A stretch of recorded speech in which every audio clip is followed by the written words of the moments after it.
பள்ளியிலே தூங்கியவன் கல்வி இழந்தான், கடை தனிலே தூங்கியவன் முதல் இழந்தான், கொண்ட கடமையில் தூங்கியவன் புகழை இழந்தான்.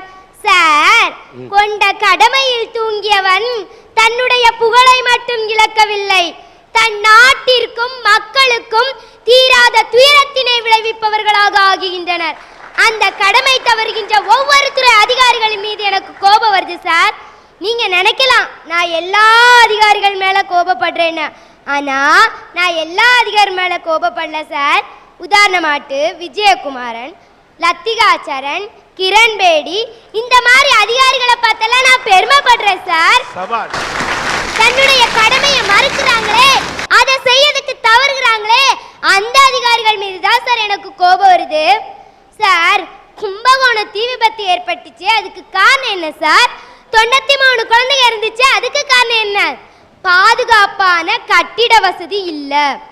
பாதுகாப்பான கட்டிட வசதி இல்லைன்னு தெரிஞ்சும் அங்க உள்ள அதிகாரிகள் அந்த பள்ளிக்கூடம் நடத்துவதற்கு அனுமதி வழங்கினாங்களே, அந்த அதிகாரிகள் மீது எனக்கு கோபம் வருது சார். இதன் மூலம் என்ன தெரியுமா சார் தெரியுது? அந்த 93 குழந்தைங்க இந்த சமுதாயத்துல 93% அதிகாரிகள் கடமையை தவறிக்கிட்டு இருக்கிறாங்கிறத சொல்லிட்டு செத்து போயிருக்காங்க சார். எனவே இந்த மாதிரி கடமை தவறுகின்ற அதிகாரிகளை பார்த்தா எனக்கு கோபம் தான் சார் வருது. வாழ்த்துக்கள். 93 குழந்தைகள் உயிர் பலியானது கண்டிக்கத்தக்கது. ஆனா அதுக்காக 93% அதிகாரிகள் கடமை தவறி செயல்படுறாங்கன்னு சொல்றீங்க. சதவீத கணக்கு பார்க்க முடியாவிட்டாலும் கடமை தவறக்கூடிய அதிகாரிகளும் இருக்கிறார்கள், நல்ல கடமையாற்றக்கூடிய அதிகாரிகளும் இருக்கிறார்கள். இளைஞர்கள்லாம் இப்படி இருக்கணும்னு ஒரு கவிஞன் ஒரு கவிதை எழுதினாங்க, அத சொல்றேன். சொல்லு. பிள்ளைகள் வாழ்க்கை பிழையாகாமல், மனையவள் வாழ்க்கை மாண்பு கெடாமல், இல்லை என்றொரு நாள் இல்லாமல், இன்றும் என்றும் ஆசை வராமல், தொற்று நோய்கள் பற்றி விடாமல், முதுமை துயரம் மூண்டு விடாமல், என்றும் 16 இளமை வழங்கு, இப்பணி தொடர அற்புதம் காட்டு. அழகான கவிதையா சொன்னாங்க சார். தாய்மொழியாகிய தமிழ் மொழி உனக்கு கற்றுத்தந்த உன் தாய் தந்தையை மனதார பாராட்டுகிறேன். ஆனா இன்னைக்குள்ள இளைஞர்கள் எப்படி சார் இருக்கிறாங்க? அப்பா சொன்னாரு பையன்ட்ட 100க்கு 90 எடுக்கணும்டா அப்படின்னு, அவனும் உடனே இதோ எடுத்துறப்பா அப்படின்னுட்டு ஏடே அப்பா எடுத்துட்டேன் அப்படிங்கிறான்.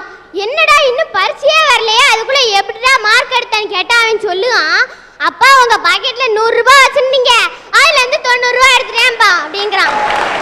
அதுக்கப்புறம் இன்னொரு அந்த இளைஞன் அப்பாட்ட சொல்றான், அப்பா நான் காந்திய மாதிரி வரணும்னு ஆசைப்படுறேன்னு. யான் அப்பா பெருமைப்பட்டு இவ்வளவு நேரம் நம்மகிட்ட ஏட்டிக்கு போட்டியே பேசிட்டு இருந்தான், காந்திய மாதிரி வரணும்னு ஆசைப்படுறானேன்னு சொல்லி அவன்கிட்ட நீ எதுக்காக காந்திய மாதிரி வரணும்னு ஆசைப்படுறேன்னு கேட்டாங்க. அதுக்கு அவன் சொல்லுவான், காந்திக்கு தான் 18 வயசுலயே கல்யாணம் கிடைச்சிச்சுல, எனக்கு 19ஆவது கண்டுக்கிடவே மாட்டாங்கிறா சார். இப்போ மகாராஷ்டிரா மாநிலத்துல பழங்குடி மக்கள் மாணவர்கள் படிக்கக்கூடிய ஒரு பள்ளியில அந்த பள்ளி மாணவர்கள் யாராவது இறந்தா ஒரு 15 நாள் லீவ் விடுறது வழக்கமா இருந்து சார். கேவலம் ஒரு 15 நாள் லீவுக்காக கூட படிக்கக்கூடிய மாணவர்களையே 3 இளைஞர்கள் சேர்ந்து கொண்டிருக்காங்க சார். இந்த மாடிப்பட்ட இளைஞர்களை நினைக்கும் போது எனக்கு வேதனை கலந்த சிரிப்பு தான் சார் வருது. ஓகே. உலகத்துல ஒவ்வொரு நாட்டுக்கும் ஒரு தேசிய கொடி இருக்கு. ஆனா எந்த நாட்டு தேசிய கொடிக்குமே இல்லாத ஒரு சிறப்பே நம்ம நாட்டு தேசிய கொடிக்கு இருக்கு. என்ன தெரியுமாங்க ஐயா? சொல்லுங்கம்மா. நம்ம கொடியில மேல இருக்கே காவி நிறம், இந்துக்களுக்கும் இந்தியாவுல பங்குண்டுன்னு சொல்லுது. கீழே இருக்கே பச்சை நிறம், இஸ்லாமியர்களுக்கும் இந்தியாவுல பங்குண்டுன்னு சொல்லுது. இடையில இருக்கே வெள்ளை நிறம், கிறிஸ்தவர்களுக்கும் இந்தியாவுல பங்குண்டுன்னு சொல்லுது. நடுவுல இருக்கே சக்கரம், புத்த மதத்துக்கும் இந்தியால பங்குண்டுன்னு சொல்லுது. இப்படி எல்லாருக்குமே இந்தியால பங்குண்டுன்னு உலகத்துக்கே எடுத்து சொல்லிச்சே நம்ம இந்திய சுதந்திரம். அப்படி இருக்கிற சுதந்திரம் இன்னைக்கு எப்படி தெரியுமாயா இருக்கு?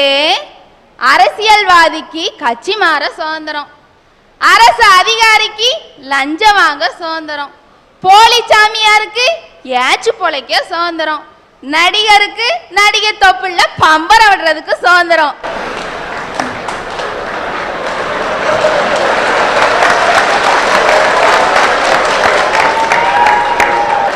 நான் கேட்கிறேன், பம்பனை விடுறாங்க, ஆம்பளை சுடுறாங்க, பாக்குறதுக்கு உங்களுக்கு சுதந்திரம் இருக்கிறதுனால தானே அவனுக்கு விடுறதுக்கு சுதந்திரம் வந்தது. இத பார்த்தோன்னு தான் ஒரு கவிஞன் சொன்னா, அண்ணலே உன்னையே உருக்கி சுதந்திரம் என்றொரு மோதிரம் செய்து தந்தாய், அணியும் போதுதான் தெரிந்தது நாங்கள் விரல்களே இல்லாத தொழுநோயாளிகள் என்று. இப்படித்தாயா இன்னைக்கு நம்ம நாட்டுல இருக்கு சுதந்திரம். ஐயா 1947ல வாங்கின சுதந்திரத்தை AK-47ல பாதுகாப்பா கொண்டாடுறோமே, இத நினைச்சாதான் எனக்கு சிரிப்பு வருது. இன்னைக்கு இந்தியாவில் நடக்கக்கூடிய 75% பிரச்சனைகளுக்கு காரணம் இந்த கடமை தவறக்கூடிய ஒரு சில அதிகாரிகள். ஐயா, நம்ம நாட்டோட வளர்ச்சி விகிதம் பெருகிட்டு போகுதோ இல்லையோ, இந்த அதிகாரிகளோட சொத்து மதிப்பு பெருகிக்கிட்டே போகுது. நம்ம நாட்டில் உள்ள ரொம்ப பெரிய கொடுமை ஜாதி கொடுமை. அந்த கொடுமையை விட ரொம்ப பெரிய கொடுமை எது தெரியுமா? ஜாதிகள் இல்லையடி பாப்பான்னு படிக்கிறதுக்காக அவன் பிள்ளைக்கு ஜாதி சான்றிதழ் வாங்குறதுக்காக இந்த வில்லேஜ் ஆபீஸுக்கும் தாலுகா ஆபீஸுக்கும் நாயை விட கேவலமா நடையா நடப்பான் பாருங்க. அந்த கொடுமை தான் ரொம்ப பெரிய கொடுமை. ஐயா, இந்தியாவுடைய முதுகெலும்பே கிராமங்கள் தான் சொல்றோம். நம்ம லஞ்சத்தோட தண்டுவடமும் இந்த கிராமத்துல தான் இருக்கு. ஏன்னா இவன் போடுற இந்த வில்லேஜ் ஆபீசர் போடுற கையெழுத்துல தானே ஒருத்தனோட தலையெழுத்தே அடங்கி இருக்கு.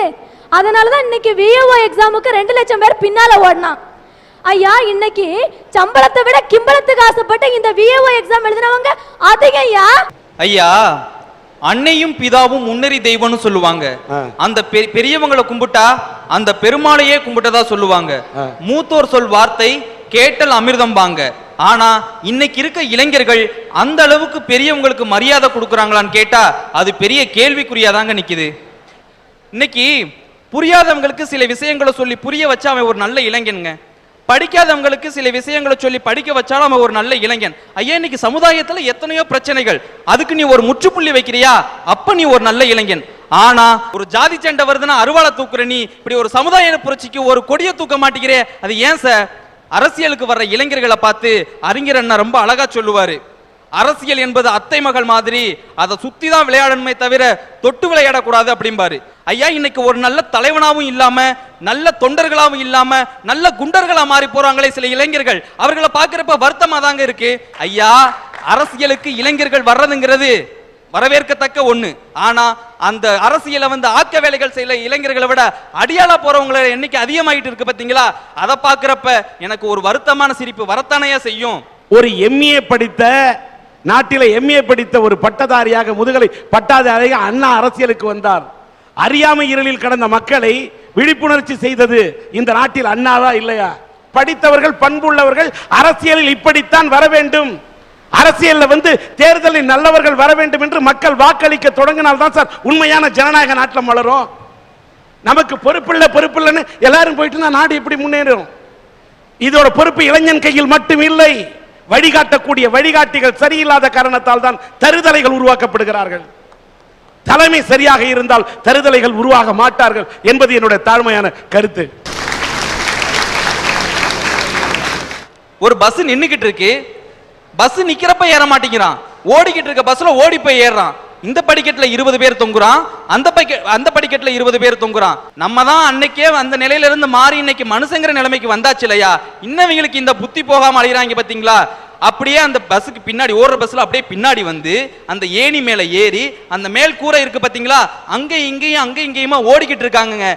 கர்ணம் தப்புனா மரணங்க. ஐயா, இன்னைக்கு அவன் அந்த பஸ்ல கம்பியில தொங்குனான் பாத்தீங்களா, அத போய் ஒரு போலீஸ் செலக்ஷன்ல தொங்கி இருந்தானா இன்னைக்கு அவன் ஒரு நல்ல ஒரு போலீஸ் அதிகாரியா வந்திருக்கலாம். அந்த ஏணில ஏறினா பாத்தீங்களா, அத போய் எவரெஸ்ட்ல ஏறி இருந்தானா இன்னைக்கு இந்தியாவுக்கு ஒரு சாதனையாளன் கிடைச்சிருக்கலாம். ஐயா, ஒரு பொம்பளை புள்ள நைட்டு 11 மணி வரைக்கும் திருவனந்தபுரம் பஸ் ஸ்டாண்ட்ல நின்னுகிட்டு இருந்திருக்கு. அத ஒரு போலீஸ் அதிகாரி போய் என்னன்னு விசாரிச்சப்போ அந்த பொண்ணு சொன்ன காரணம் என்ன தெரியுங்களா? ராங் கால்ல வந்த ஒரு பையனை நம்பி கல்யாணம் பண்ணிக்குவான்னு நம்பி அந்த பொண்ணு அவ்வளவு நேரம் அங்க நின்னுகிட்டு இருந்திருக்கா. அந்த போலீஸ் அதிகாரி விசாரிச்சு அவங்க பெத்தவங்களை வர சொல்லி அப்புறம் இந்த பொண்ணு மனசை மாத்தி அனுப்பி விட்டுருக்காங்க. இன்னைக்கு பொண்ணுங்க இந்த காலத்துல எத்தனையோ வகையில முன்னேறி போய்கிட்டு இருக்கப்ப இப்படி அப்பாவித்தனமா சில பொண்ணுங்களும் வந்து மாட்டிக்கிறாங்க பாத்தீங்களாயா? இப்படி இருக்கிறவங்கள பாக்குறப்ப நமக்கு ஒரு பரிதாபமான சிரிப்பு வரத்தானங்க செய்யும்.